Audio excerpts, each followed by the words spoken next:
네, 시장 진단해봐야죠. 2,400의 지수가 큰 의미가 있다면 의미가 있고 아니면 뭐 크게 무슨 의미가 있느냐. 결국엔 시장 지수지라고 말씀하시는 분들도 있지만 이게 상징적인 의미도 있고 그래서요. 오늘은 한국투자증권의 박재영 차장 모시고 시장에 대한 진단을 좀 해보겠습니다. 어서 오십시오. 안녕하십니까.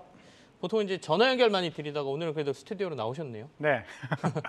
오늘 웃으면 안 돼요. 사람들한테 혼납니다. 아이 뭐 이럴 때 네. 뭐 울상 짓는다고 시장 올라가는 거 아니지 않습니까? 그건 맞습니다. 근데 네. 일희일비할 필요는 없지만 또 시장이 빠질 때 이게 중요한 국면인지 아닌지를 우리가 체크해 볼 필요는 있지 않습니까? 네. 일단 오늘 시장은 어떻게 평가하고 계시나요? 일단 시장 같은 경우에는 요새 네. 매크로에 너무 치중을 하고 있어요. 우리 시장이. 경제, 거시경제, 금리, 뭐 유가. 네. 이게 사실 시장의 전부는 아니고 주식하시는 분들의 전부는 아니거든요. 기업에 집중을 해야 되는데 기업에 집중을 못하는 환경이 지금 되고 있습니다. 네. 환율이 막 급등하고 있고 경기 침체가 온다라고 하고 있고 그런데 경기 침체가 사실 온다고 해서 주식이 무조건 하락하는 건 아니거든요. 그중에는 또 많이 오르는 종목들이 분명히 나오죠. 그건 맞습니다. 결국에 기업이란 얘기인데. 네. 네. 그래서 너무 그 매크로에 매몰되어 있다 보니까 시장을 제대로 못 보고 있는 것 같아요. 그런 것들 때문에 다다음 주에 있을 뭐 FOMC라든지 이런 거에 무서워서 네. 지금 거래대금이 엄청 줄고 있거든요. 어제 같은 경우에는 코스피가 5조 5천억 원이었습니다. 이런 것들을 평소가 어느 정도인데 5조 5천억이에요? 그래도 많이 줄었는데 네. 많이 줄었어도 그래도 9조에서 한 8조 사이? 근데 한창 잘 나갈 때 뭐 40조도 있었고 네네. 평균적으로 작년에 뭐 20조 정도. 근데 그거의 4분의 1 토막이라는 거는 사실 시장을 매우 경계하고 있다는 뜻이거든요.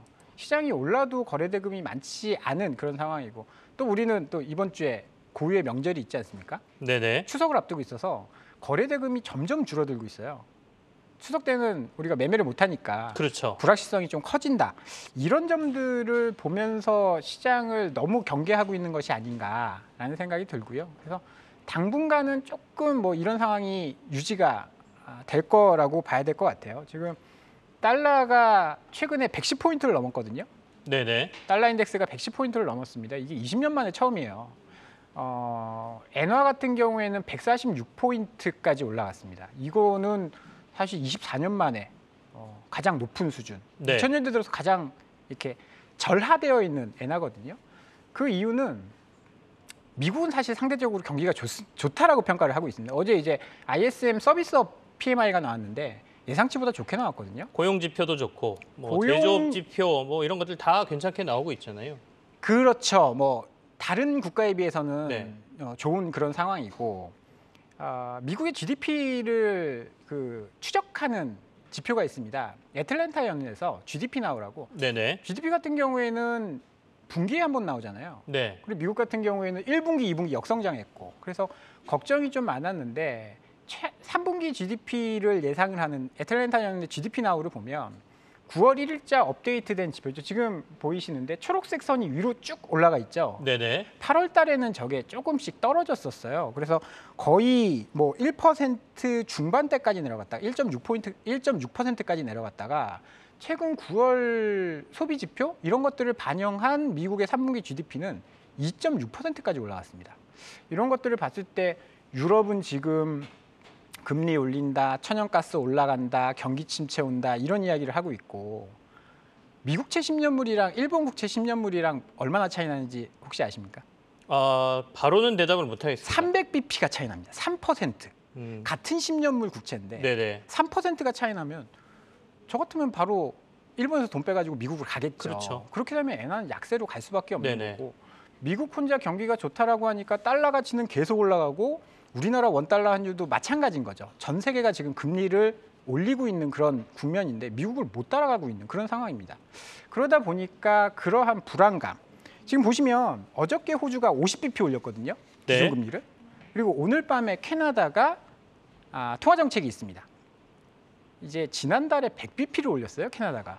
그 사실 말이 100bp지 100bp를 한 번에 올린다라는 거는 거의 사실, 없는 일이죠. 그렇죠. 사실. 불과 네. 1, 2년 전까지만 하더라도 상상을 못했던 일이거든요. 10년 내에 없었던 일입니다. 네. 그렇죠. 그리고 내일 밤에 ECB가 통화정책 회의를 합니다. 네. 8일.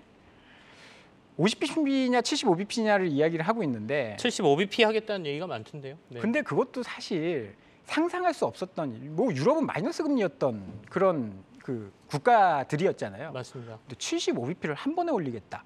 이런 상황이다 보니까 매크로 지표, 환율 이런 것들이 급등락하는 상황이고 불안해서 주식하기 어려운 그런 시장이 최근에 연출이 되고 있다. 그렇게 시장 하락의 원인을 여기서 좀 찾아야 될 것 같습니다. 매크로 지표에 매몰돼 있다라는 말씀이신데 맞습니다. 산에서 불나는데 나무가 걱정 안 할 수 없는 거 아니겠습니까? 그렇다 보니까 이제 사람들이 자기가 가지고 있는 종목들을 걱정을 하는 거라고 보이는데 이거 뭐 역사적으로 안 맞다 그래서 말씀드리기가 계속 어려운데 태조 이방원이라고 하는 요즘 테마주와 관련돼서 이것들의 흐름은 앞으로 어떻게 보고 계세요? 개별 종목으로 얘기를 들어가 보죠. 저는 계속 갈 거라고 봅니다. 아 그러면 계속 괜찮게 봐도 된다? 그렇죠. 왜냐하면 매크로 지표가 안 좋을 때 전체 시장이 올라가기는 어려울 거라고 보거든요. 네. 지금 당장은 뭐 시장이 과거에도 그랬고 2000년대 금융위기 이후에 2008년부터 2014년까지 우리나라 주식을 보더라도 그때는 굉장히 경기가 안 좋은 상황이었어요. 금융위기 이후에.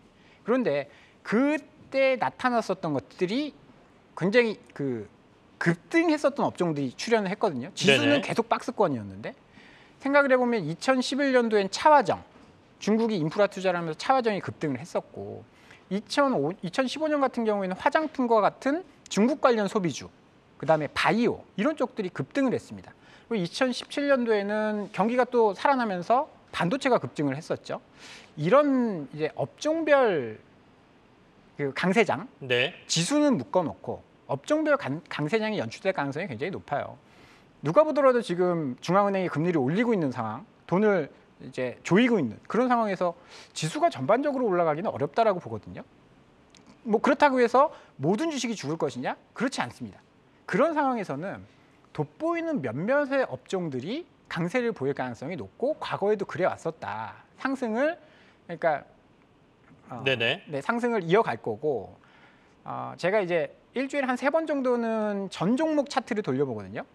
전 종목 차트를 돌려보면 굉장히 심각한 걸 느낍니다. 한 2,000 종목이 있는데 네. 한 200~300개 종목은 저 위에 가 있고 주가가 1,700개 종목은 저 밑에 가 있습니다. 양극화가 굉장히 심해져 있는 상황이거든요. 근데 이거를 한 번에 되돌리기는 굉장히 어려워요. 그러려면 뭐 연준이 금리를 낮춰서 2020년처럼 동학개미들이 막 몰려온다든지 아니면 기관에서 자금을 막 쏴준다든지 그래야 되는데 그런 움직임이 나올 가능성은 높지 않거든요. 네. 그렇게 되면 올라가는 업종들이 계속 주목을 받을 수밖에 없다. 뭐 보면 그렇잖아요. 주식하고 있다가 내 종목은 안 올라갔는데 저 사람은 뭐 수익이 난 것 같아? 저 종목 올라간 것 같아? 그러면 그쪽으로 쏠림 현상이 나타날 수밖에 없거든요. 그럼 결국에는 말씀하신 것처럼 처음에 태조 이방원 계속해서 관심 가질 만하다인데 네. 그중에서도 순환매가 좀 돈단 말이죠. 네. 지금 이 시기에 조금 더 관심 가질 만한 섹터로 좀 좁혀본다면 어디를 보세요? 사실 뭐가 올라갈지 모르죠. 네. 뭐가 올라갈지 모르는데 예측을 해보면 이제 주식이라는 건 기업이라는 건 주가라는 거는 실적의 함수입니다. 실적이 이 업종이 정말 실적이 좋아지는지 안 좋아지는지를 확인해 볼 필요가 있는데요. 표가 준비되어 있는지 모르겠지만 태조 이방원 이 업종 중에 정말 중요한 건 이 회사가 앞으로 성장을 할 것이냐 말 것이냐 이건데 지금 태조 이방원 중에 EPS 성장률 앞으로 향후에 네. 이익이 좋아질, ROE가 높아질 이런 업종이 어떤 업종이냐를 찾아볼 필요가 있는데 지금 추정치로 봤을 때는 저 4, 4분면 중에 1, 4분면에 있는 업종들이 이익이 오른쪽 높아지는 위쪽에 있는 업종들. 그렇죠. 그리고 오른쪽으로 갈수록 EPS 추정률이 높아지는 기업들입니다. 이익이 높아지는 기업은 그렇죠. 더 오른쪽에 있는 기업이다. 그렇죠. 보면 2차 전지 방산이 우측에 있죠. 네네. 그리고 특히 방산이네요. 근데 방산은 저 위로 올라갈수록 네. 밸류에이션이 높다라는 뜻입니다. 아, 네. 이익이 높으면 당연히 밸류에이션이 높을 수밖에 없는 거죠. 그러니까 고평가돼 있다 현재. 그렇죠.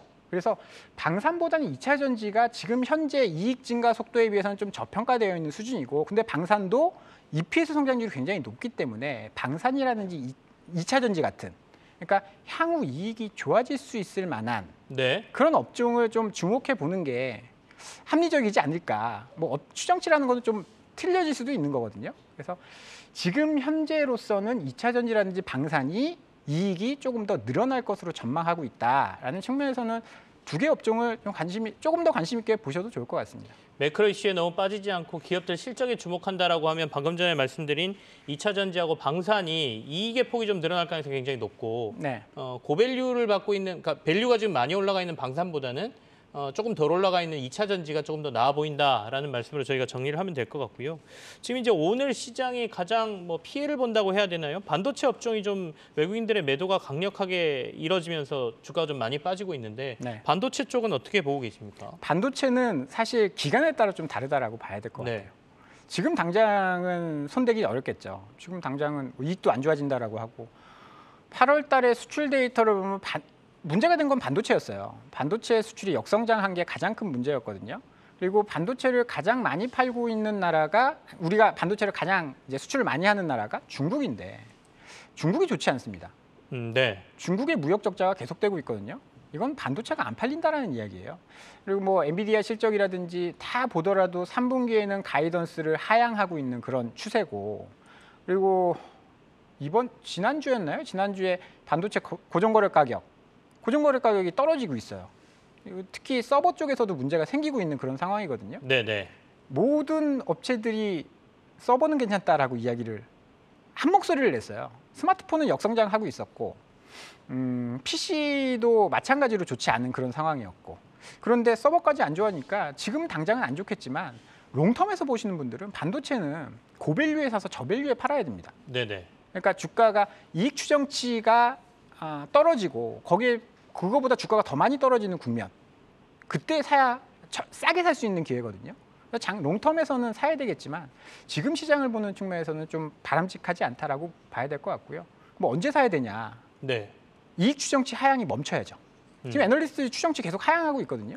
그리고 또 조금 더 세밀하게 본다면 현물 가격, 고정거래 가격이 있고 현물 가격이 있는데 현물 가격이 조금 선행합니다. 현물 가격이 일단은 멈춰줘야 현물 가격 하락이 멈춰줘야 이제 좀 매수 타이밍이 올 것 같다. 저는 그렇게 보고 있습니다. 마지막으로 짧게 지수가 2371입니다. 만약에 조정을 더 받는다고 하면 어느 정도까지 지지력 테스트를 할 거라고 보세요? 저는 전저점은 깨지 않을 거라고 봐요. 전저점이라고 하시면 2270까지 갔었나요? 네네. 2300은 크게 이탈하지 않을 거라고 봅니다. 그 정도 선에서 하락세는 멈출 수 있다. 이렇게 그럴 보고 이유도 계시군요. 없고요. 네. 네, 알겠습니다. 오늘 박재영 차장, 한국투자증권의 박재영 차장하고 시장이 좀 하락하는 가운데 시장 진단을 좀 해봤습니다. 반도체, 태조 이방원 관련된 얘기도 해봤고요. 시장의 지지력이 어디까지 될 것인가에 대해서도 한번 얘기를 나눠봤습니다. 오늘 나와주셔서 고맙습니다. 감사합니다.